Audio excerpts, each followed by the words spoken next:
Wait.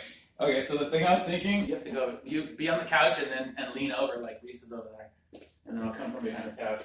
Hi, this is my sister Jalen. and I'm Alfonso, and today we're gonna review a classic film from the 1980s, directed by James Cameron, starring Linda Hamilton, Michael Biehn, and of course Arnold Schwarzenegger. We're gonna do the Terminator, which you have never seen the Terminator. I never have, except for like the middle. I've seen the middle on TV. I saw the part where, the iconic part where Arnold Schwarzenegger is like, "I'll be back," and then he slams the car into the police station. Yeah. And then I saw that part all the way to like past when they're in the car and he's explaining everything. And through, I think up to the point where they're in that cave and they're talking about, she's asking about the future. Cave. Well, it looked like a cave to me. When they're under the bridge, when the two of them Was it a bridge? Okay. They're under a bridge. Okay, But it's a yeah, bridge. that's funny. If you've never seen the Terminator, like her, it's about, there's in the future, post-apocalyptic, there's a war between the machines and the humans. And the machines send back a Terminator, which is a cyborg played by Arnold Schwarzenegger. They send it back to the past to kill Sarah Connor, who is the mother of John Connor, who will be the leader of the human rebellion against the machines in the future, the savior of humanity. And that's basically it. That's the movie. She has to survive. They also send back a soldier, a human soldier from the future, to help protect her, who was played by Michael Biehn. That's the movie. What'd you think of the movie? I like the movie. So like I said, this movie, I had seen the middle of it before, but I wasn't really interested in it, like, while it was on at that time. I think watching it in the middle, it kind of detracts from its, it's the whole aura of it, the suspense of it. So you knew what was coming. And I did know some things. Yeah. But I think starting it from the beginning and then finishing it all through the end, I think it really helped. I was able to really experience all the suspense and glory of it. Gave it context. Yeah, it did give it context. I liked the beginning. I thought it was really cool how like immediately they start with this chase scene. First they show Arnold Schwarzenegger and he like rips into this guy and grabs his his heart or his liver or something. Yeah, definitely a hunk of meat out of his, out Yeah. of his chest. So right away it like lets you know that this guy's dangerous, and it shows you that he can kill Sarah Connor even without a gun. So yeah, he's it sets that up. Yeah, he's terrifying because he's unstoppable. Yeah. And the further along that the movie goes, the more you realize how truly unstoppable he is. Yeah. And that's what makes him like one of the great villains of all time. I like how they didn't really tell you everything like right away. Yes. And this is something that I couldn't really first-hand experience because I kind of knew already what the plot was, but I liked that they didn't give you like an information dump right off the bat. They sort of just like they show Arnold Schwarzenegger, but you don't really know what's going on, and then you see Reese come in, and it's just like this chase sequence. You have no idea why they're there at first, but yeah, I thought that was cool. I love that too. Yeah, they don't tell you a lot right up front. Mm-hmm. They give you like a little. There's like a little like opening like paragraph over on the screen, which is like what a lot of like 80s sci-fi movies did, to just tell you this is the world, this is what's going on. And then, but they give you just that little bit, and then from that point on, there's not a lot of dialogue. There's no explanation, and you just watch things happen for a long time. And you don't know, like, imagine being like, seeing it for the first time in the theater. Yeah.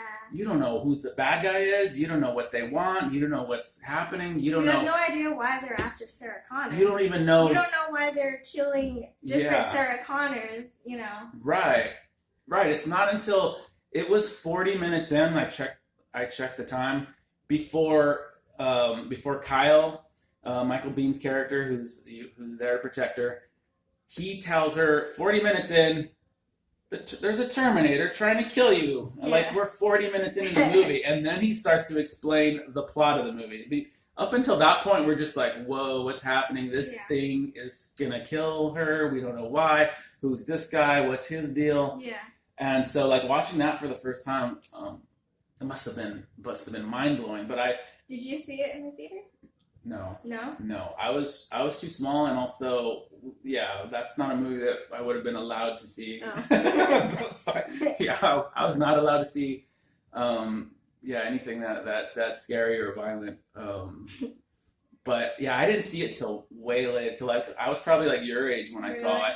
And honestly, I saw Terminator 2 before I saw the first Terminator. Oh. So when I experienced this movie, it's almost like a prequel to Terminator 2. So neither of us saw it the way it should have been seen. No, not really. So but I just gotta tell you, I watched it last night and I loved it. I loved it from beginning to end, and I loved even the rough around the edges, sort of janky 1980s special effects and like when he's like taking his eye out, and you could tell like it's prosthetics or whatever. Yeah, and I love that. I wouldn't change a thing about this movie. Like, all those little flaws give it like character. And that's how I watch it. I watch it as a prequel to Terminator 2. and the thing is, the fact that movie exists, because that movie is so good. The second is so good that it makes the first one, for me, it makes the first one even better. Mm-hmm. And some people argue that the first one is better than the second one, and I can see, I can totally buy that argument, understand that. But those in tandem, like this, the fact that the second one exists, watching the first one, I think it even makes it even better, because it just when you're watching it, you know who Sarah Connor really is. You really know who John Connor is. You really know what the stakes are. It gives it more depth. So like a perfect double feature is just these two back to back. These two movies back to back, and then stop there, because it doesn't get any better. It's one of those things that there's a lot of movies that they can never top the first one. This one, you have two really great films that they can never top. I'm excited to see the second one. Yeah. So, I really thought the suspense in this one was just really good. Like, it really draws you in. That's why I was glad to watch it from beginning to end, because it sort of holds that suspense throughout the whole film. But yeah, I really enjoyed it. And then, of course, the ending's great. How he, you think he's dead, and then, oh, no, he's coming back. And then I also... Almost to a ridiculous point. Where I know, like, he's still alive. But I think it adds to so good. the fear of him, knowing that just him as a robot is just he's so dangerous. Even when he was dead, and I know from that I watched, because I watched the movie before, I know he's dead, there's still a part of me that's like, is he? Are we sure that he's got his little finger? Look out for his finger. His finger might do something. Yeah. Great. Also, I really liked Sarah Connor, how at the beginning, I think when she's talking to Kyle Reese, and she's all like, I don't think, are you sure I'm the person who's supposed to help lead this rebellion or whatever? Like, yeah. He tells her that she's super strong, and then at the end, when he's shot, and you think she's just gonna leave him there, and she's like, "Get up, soldier!" Yeah, that's a classic. I like moment. that. I thought that was so funny. Moment. It was funny, but it was cool. That's their relationship is. There's two things I think that's like the heart of the movie. It's like it's really actually a really good love story. It works for me, even though it's born out of like this like tense, crazy situation. Yeah. I still watching it. I was like relatable for some reason. Yeah, I don't know. It was like I just bought into it, and I think that, and just watching Sarah Connor, like the real meat of the story is watching Sarah Connor, the waitress, turn into who's just really a mess. Cool girl. Yes, exactly. Turn into the Sarah Connor, the mother of the savior of the future of humanity.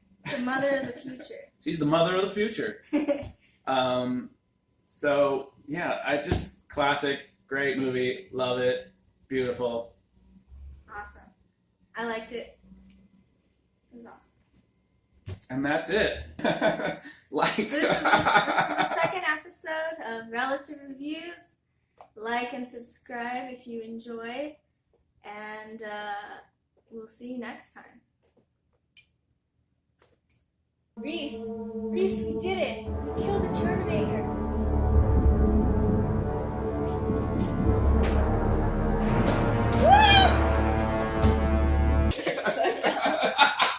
Why did we do that? I don't know.